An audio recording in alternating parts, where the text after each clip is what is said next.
So today, I'm sharing subtle ways you might be reflecting your abuser's behavior onto others, and more importantly, how to stop doing that shit. Okay?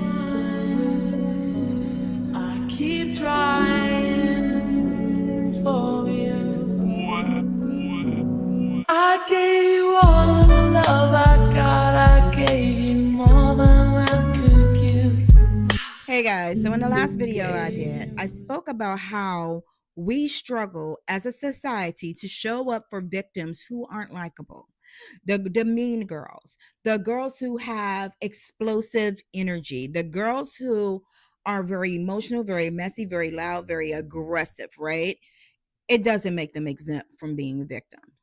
Do I support their behavior? No, but I understand some of that behavior could be rooted in survival and them mimicking their abuser's behavior. So I address you guys, the ones who aren't victims, the ones who aren't survivors. And now I'm coming for the victims and survivors because, baby, we cannot be out here mimicking that behavior. So let's get into it. Healing from an abusive relationship is a journey. It is not an overnight thing, you guys. Like, you really be having to put the work in. And I'm going to tell you, even me years later and having done some of the work, I still struggle with some aspects of it. I'll probably point some out in this. I'll let you know which ones that I don't struggle with and which ones that I'm still struggling with. Okay. But one of the hardest truths to face is that sometimes, without even realizing it, we start to mimic the behaviors that hurt us. I know it's a tough pill to swallow, but awareness is the first step to breaking this cycle. So today, I'm sharing subtle ways you might be reflecting your abuser's behavior onto others, and more importantly, how to stop doing that shit. Okay. So, number one, you shut people down when they express their feelings. Think back. Was your abuser dismissive when you tried to express your feelings? Did they make you feel like your emotions were too much? If you find yourself doing the same thing, whether it's brushing a friend's feelings off or shutting down uncomfortable conversations, it could be a learned defense mechanism. Healing means learning to hold space for others the way you wish someone would have held space for you. The next one is struggling with control in relationships. Abusers control out of insecurity. And sometimes, after being controlled, we start seeking control too, just in different ways. Maybe you feel the urge to micromanage people's actions, or maybe you react strongly when things don't go your way. This is a sign that past wounds are still running the show. You got to cut that shit out. It's your life is about you, sis, indeed. But that's just your life. That's not nobody else's. Everybody else ain't got to be on board with what's in best favor of you. Understand that. People are going to do what's in best favor of them. And sometimes that ain't what's in best favor of you. And you got to eat it. You got to eat it and respect it. The next one is use silence as a weapon. Now, y'all, I have mixed feelings about this, right? Because I told y'all in one video, I am no contact queen. The moment I feel my boundaries are disrespected, the moment I start to feel like this is in a safe space, I will remove myself and without explanation. Okay. So there's a time and place for silence, if you know what I mean. But let's get into this. Silent treatment is a classic emotional manipulation tactic. There is a difference between using silence as punishment and using silence as protection. If you've been on the receiving end, you know how painful it is. But if you catch yourself shutting down and withdrawing communication to punish someone, it's time you ask yourself, is this truly setting a boundary, or am I mimicking the emotional withholding I experienced? Next up is you minimize other people's pain. If you had an abuser who constantly downplayed your feelings, you might be unknowingly doing the same thing. You might not mean to hurt them, but if someone confides in you and you find yourself dismissing their pain, it's time to check in with your own emotion. You might not mean to hurt them, but if you find that when someone confides in you, you're dismissing their pain, it's time to check in with your own emotional walls, y'all. Now, I found myself doing this a little bit, y'all, but not necessarily in the manner where I was trying to dismiss their pain. But I think, and if y'all heard me talk a lot about this in my vlogs lately, letting go of the toxic positivity. So if y'all notice, like in my vlogs, I have not been like positivity queen, right? 2025 has come in with a bang. The end of 2024 has been wearing my ass out. And I really just wanted to show up fully authentic and not faking a funk. So it has not been super positive over this bitch, if you know what I'm saying. With that being said, I did find myself last year trying to force my friends when talking to them to continue to look at the positive side of things. So it was like if they wanted to vent or they wanted to speak about something going on in their life, it was like, we're not doing that. And it just wasn't healthy. It was not healthy at all. So I don't know if that was actually a trait that I picked up from my abuser per se, but it was definitely something that I had to be self-aware about. Next up, you struggle to apologize or take accountability.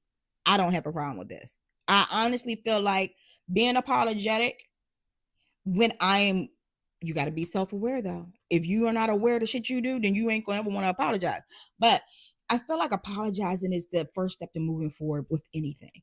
If you feel terrible about anything you've done to somebody, apologize so you can move forward. Don't sit stuck in that space. I don't like sitting stuck in like spaces, negative spaces, if you know what I mean. So let's get into that. Abusers never apologize, right?